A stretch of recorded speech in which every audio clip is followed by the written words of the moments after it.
Islamic theology में बताया जाता है, वो बताया जाता है कि एक ज्यूइश आदमी था मुखैरिक नाम का, उसने प्रॉफिट मोहम्मद के नाम पर अपने 600 खजूर के पेड़ों का एक बागान एक वसीयत में लिख दिया था कि ये बागान प्रॉफिट मोहम्मद को दे दिया जाए। जब उस आदमी की वफात, उसका इंतकाल हो गया, तो प्रॉफिट मोहम्मद सल्लल्लाहु अलैहि वसल्लम ने कहा कि मुझे इस बागान की, इन पेड़ों की कोई जरूरत नहीं है, इसको गरीबों में, मिस्कीनों में बांट दीजिए, इसको वक्फ कर दीजिए।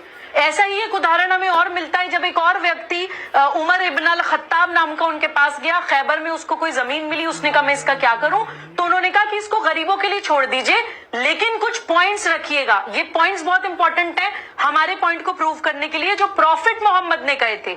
उन्होंने कहा था ये इनएलिएनेबल होनी चाहिए, यानी कि जिस मकसद के लिए वक्फ की जा रही है उसके अलावा किसी और चीज में इस्तेमाल ना हो, ये ना बेची जा सके, ना खरीदी जा सके, ना ही किसी को गिफ्ट दी जा सके।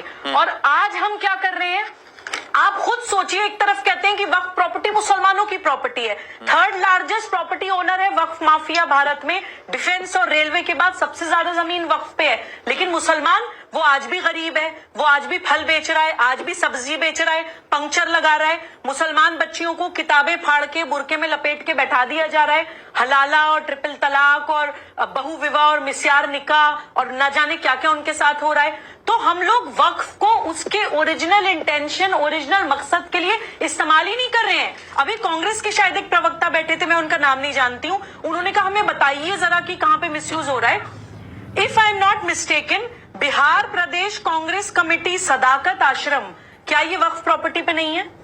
कौन से इस्लाम में कहा गया है कि वक्फ प्रॉपर्टी पे किसी राजनीतिक दल का पॉलिटिकल ऑफिस होना चाहिए?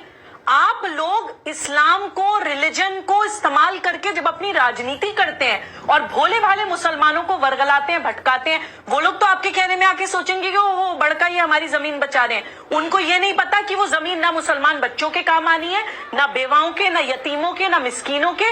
ये जमीन केवल और केवल वक्फ लैंड माफियाज के और राजनीतिक दलों के काम आने वाली है।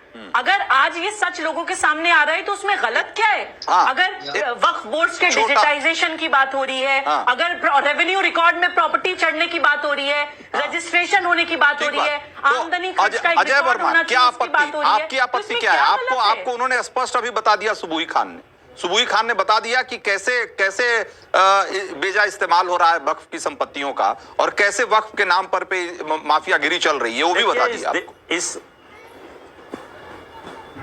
पांडे जी, ये मैं कह रहा हूँ सॉरी रंजीत जी की, ये देश की जो संसद है सबसे बड़ी पंचायत है, यहाँ चुने हुए प्रतिनिधि भेजे जाते हैं। देश की संसद की, देश की सरकार का उद्देश्य देश की सोशल फैब्रिक को खत्म करके हिंदू मुस्लिम की खाई को बढ़ाना है और किसी तरह से चुनाव को जिताना है, और कोई एजेंडा नहीं है। कहीं भी अध्ययन कर लीजिए। और रहा सवाल किसी के बताने का, पूछने का, मैं फाइनल कर रहा हूँ, तो जो मैडम सुबुही खान बता रहे हैं, आप कौन बैठी हैं, मेरे पास टीवी नहीं है देखने को, ये भाजपा के पक्ष में हमेशा बोलती हैं, इनको प्रवक्ता बनाया नहीं गया। और अश्विनी उपाध्याय जी तो भाजपा के पदाधिकारी हैं, जो फैक्ट बोलेगा वो भाजपा के पक्ष में बोलेगा कि सरकार के पक्ष में बोलेगा। तर्कों पे अगर आप मेरी बात नहीं, इनकी तो मजबूरी है, सुन लीजिए। अरे मैं आपके बीच में नहीं बोला था, अभी आप भाषण दे रही थी कि मेरे बीच में ना बोले। वकील आप भाषण ना दे प्लीज, भाषण ना दे, आप महिला है। मैंने आपके बीच में नहीं बोला था पहले, पर दीजिए। नहीं, मेरा सुन लीजिए पहले। भाई पांडे जी, आप अलाउ कर देते हैं वक्फ प्रॉपर्टी पर। नहीं, पांडे जी आप सुन। अगर आप इतने बड़े हिमायती हैं मुसलमानों के,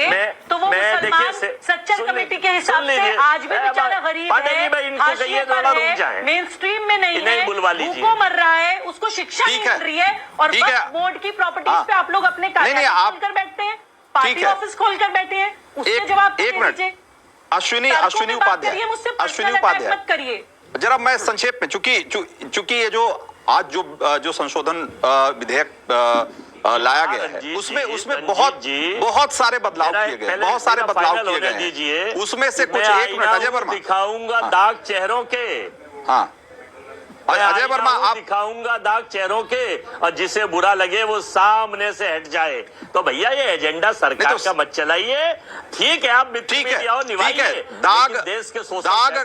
दाग ही दिखाने की बात हो रही है, जरा दाग ही दिखाने की बात हो रही है। तो अश्विनी उपाध्याय के पास चलते हैं जरा। वक्फ बोर्ड में संशोधन के नाम पे, वक्फ कानून में संशोधन के नाम पे कैसे आर्बिट्रेरी, कैसे एक तरफा अधिकार दे